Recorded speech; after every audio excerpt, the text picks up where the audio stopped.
안녕하세요.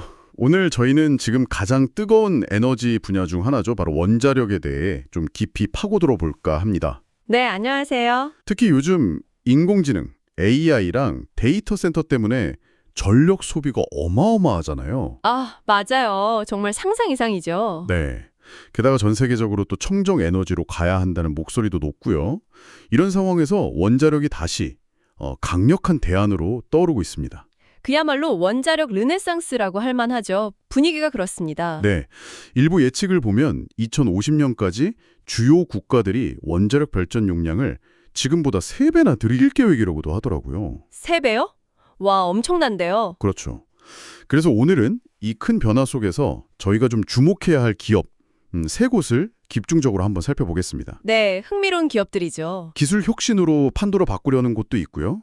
또 다양한 청정의 에너지를 아우르면서 안정적인 공급망을 만드는 곳, 그리고 이 모든 것의 기본, 그러니까 연료를 책임지는 곳까지. 다 중요하죠? 네, 네, 아주 다각도로 준비했으니까요. 지금부터 저희랑 같이 한번 그 속을 들여다보시죠. 좋습니다. 첫 번째로 볼 곳은 뉴스케일 에너지입니다.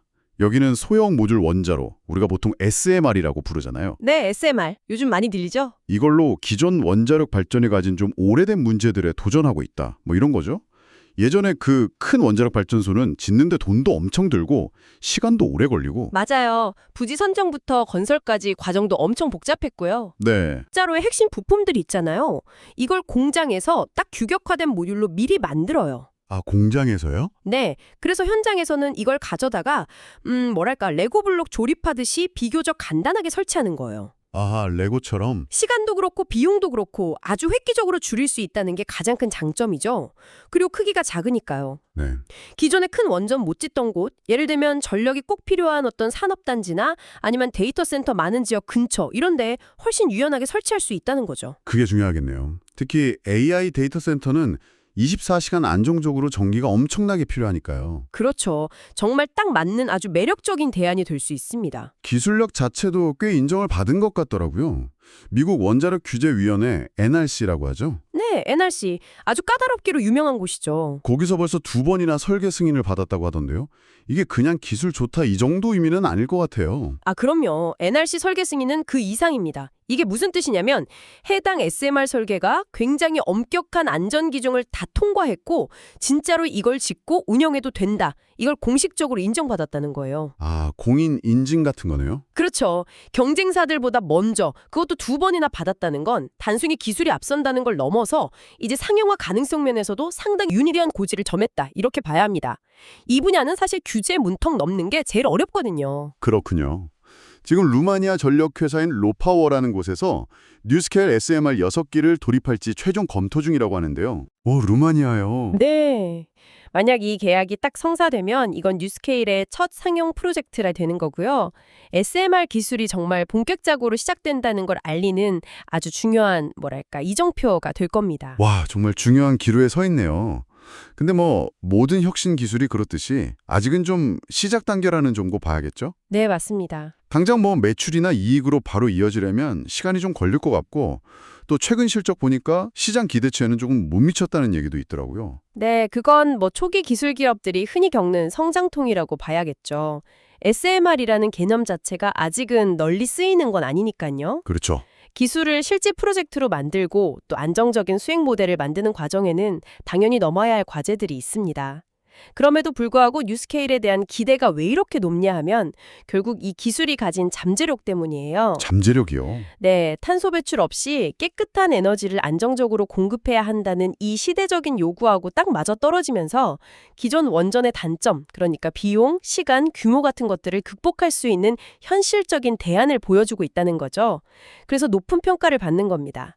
혁신으로 미래 에너지 판도를 바꿀 수 있다는 그런 기대감이 큰 거죠. 뉴스케일이 기술 혁신으로 새로운 길을 만들고 있다면 다음에 볼 컨스텔레이션 에너지는 좀 다른 경우 같아요. 이미 시장의 강자인데 이 청정에너지 시대를 어떻게 준비하는지 보여주는 것 같거든요. 맞아요. 컨스텔레이션은 미국에서 가장 큰 청정 전력 생산 기업 중 하나죠. 네, 원자력은 물론이고 풍력, 태양광, 수력까지 아주 다양하게 에너지를 다루는 점이 인상 깊었어요. 바로 그겁니다. 다각화, 그리고 이를 통한 안정성 확보. 이게 컨스텔레이션의 핵심 경쟁력이에요. 다각화와 안정성. 네, 어느 한 에너지원에만 기대는 게 아니라 원자력을 딱 중심으로 놓고 다양한 청정 에너지 포트폴리오를 만들어서 어떤 상황이 와도 안정적으로 전력을 공급할 수 있는 시스템을 갖춘 거죠.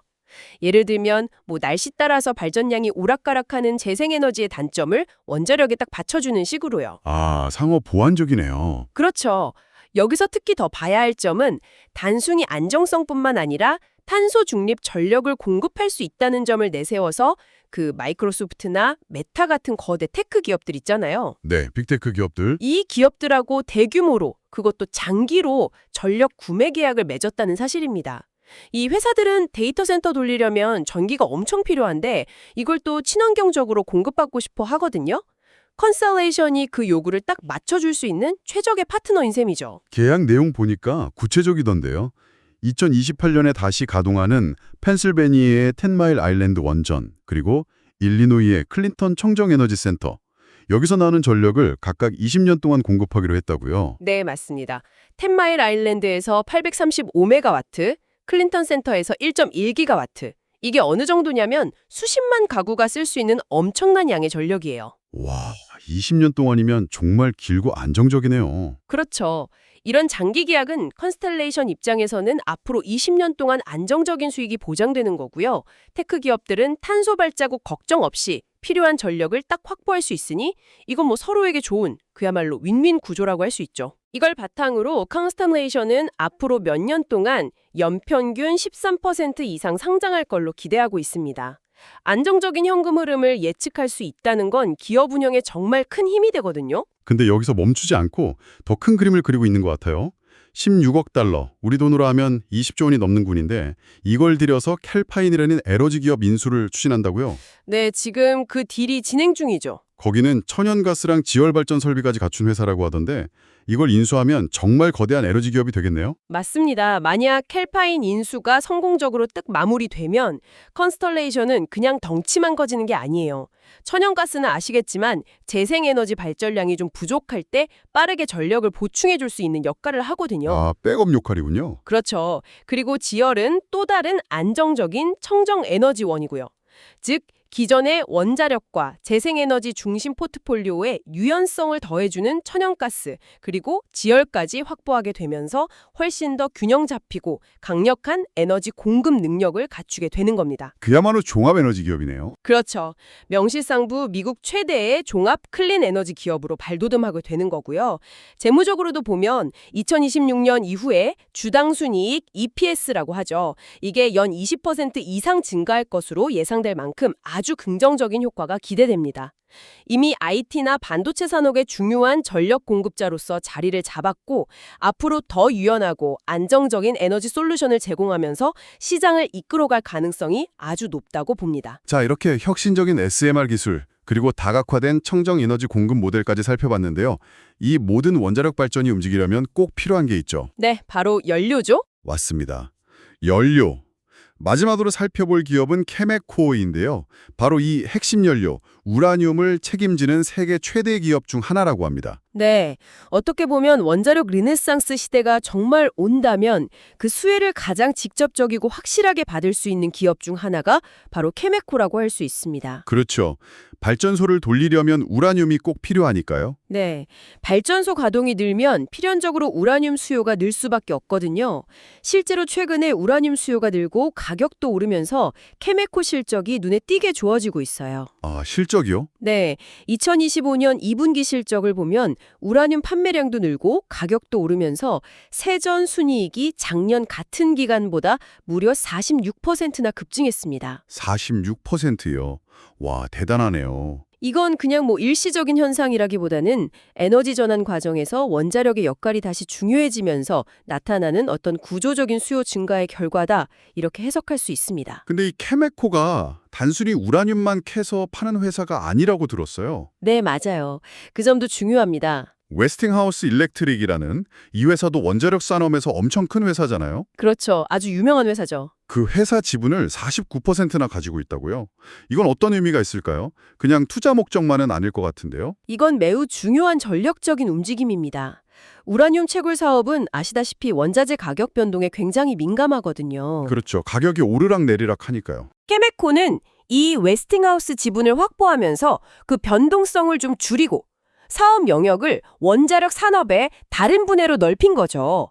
웨스팅하우스는 원자력 설계부터 건설, 유지보수, 그리고 핵연료 공급이나 서비스까지 원자력 발전소 운영 전반에 걸친 사업을 다 하는 회사거든요. 아, 원자력 토털 솔루션 같은 느낌이네요? 그렇죠.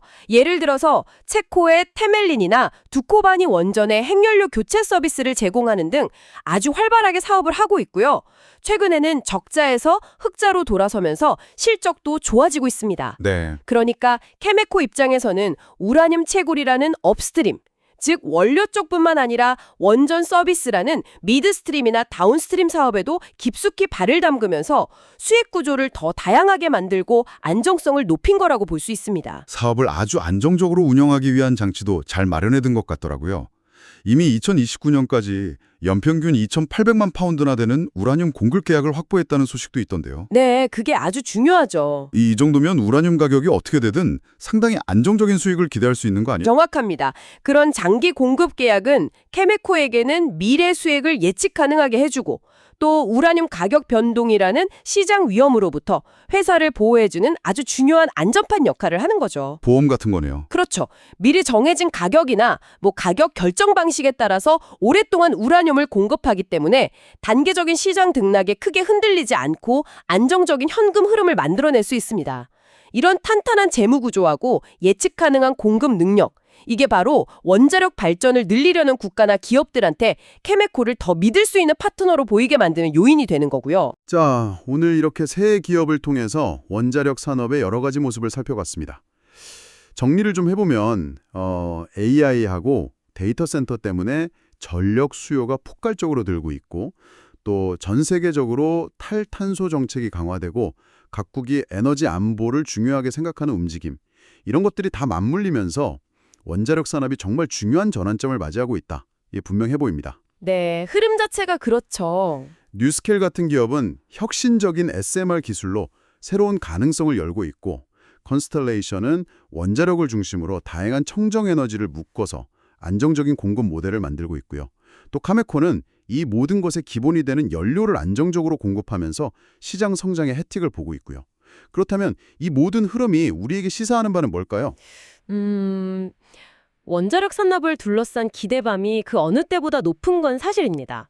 그런데 마냥 장밋빛 전망만 있는 건 아니에요. 물론 그렇겠죠. 각 기업별로도 그렇고 산업 전체적으로도 그렇고 해결해야 할 과제들이 여전히 남아 있습니다. 예를 들어 뉴스켈 같은 경우는 기술이 아무리 좋아도 실제 상용화까지 얼마나 걸릴지, 또 초기 프로젝트들을 성공적으로 잘 마무리해서 수익성을 증명할 수 있을지, 이게 관건이겠죠. 네, 첫 단추를 잘 꿰어야 할 텐데요. 컨스텔레이션은 그 칼파인이라는 큰 기업 인수를 성공적으로 잘 마무리하고 또 그 막대한 인수 자금 때문에 생기는 재무적인 부담을 어떻게 관리해 나갈지, 이게 중요한 과제가 될 거고요. 카메코 역시 우라늄 가격이 오르내리는 본질적인 위험을 더해서 주요 우라늄 생산국의 어떤 정치적인 불안정 같은 지정학적 리스크에도 항상 노출되어 있고요. 네, 외부 변수도 무시 못하죠. 그리고 이 모든 기업, 원자력 산업 전체가 안고 있는 공통적인 숙제는 바로 규제를 잘 지키고 안전성을 확보하는 것, 그리고 여기에 대한 대중의 신뢰를 얻는 겁니다. 결국 중요한 질문인 이거죠. 이런 도전 과제들을 각 기업과 산업계가 얼마나 효과적으로 잘 헤쳐나갈 수 있을 것인가 하는 점입니다. 그럼에도 불구하고 좀 길게 보면요.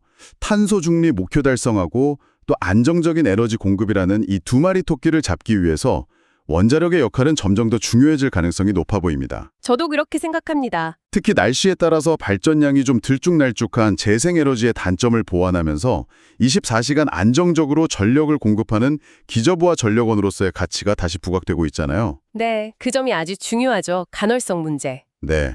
여러분께서도 이런 거시적인 성장 잠재력과 함께 오늘 저희가 살펴본 각 기업들의 구체적인 강점, 또 그 안에 숨어있는 위험 요인들, 이런 것들을 좀 균형 있게 보시면서 이 산업의 미래를 지켜보시는 게 중요할 것 같습니다. 동의합니다.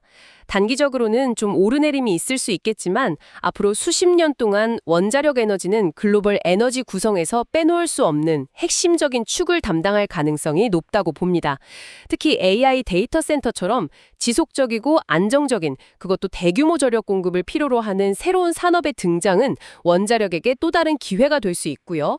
앞으로 원자력과 재생에너지가 어떻게 서로 경쟁하고 또 협력하면서 미래 에너지 시스템을 만들어갈지 지켜보는 것도 아주 흥미로운 관전 포인트가 될 겁니다. 오늘 저희와 함께한 원자력 에너지 이야기, 여러분의 시야를 넓히는데 조금이나마 도움이 되었기를 바랍니다. 혁신 기술, 거대 자본, 그리고 글로벌 에너지 정책의 이 복잡한 함수 관계 속에서 펼쳐지는 이 분야, 정말 역동적이지 않나요? 싸고 빠르게 지어져서 게임 체인저가 될 수 있을지, 아니면 여전히 큰 원전이 대세를 이룰지, 또 사용 후 핵연료 처리 기술은 어떻게 발전해 나갈지 같은 것들이죠. 맞아요. 숙제가 많네요. 네, 이런 기술적, 경제적, 사회적 과제들을 어떻게 해결해 나가는지가 결국 원자력의 미래를 결정짓겠죠. 맞습니다. 오늘 얻으신 정보들을 바탕으로 여러분 스스로 한번 질문을 던져보시면 어떨까요? 미래 에너지 지형도에서 원자력은 과연 어떤 최종적인 자리를 차지하게 될까? 지금의 이 장밋빛 기대는 현실이 될 수 있을까? 아니면 또 예상치 못한 변수가 등장하게 될까? 하고 말이죠. 다음 시간에도 여러분의 지적 호기심을 자극할 흥미로운 주제로 다시 찾아뵙겠습니다. 감사합니다. 감사합니다.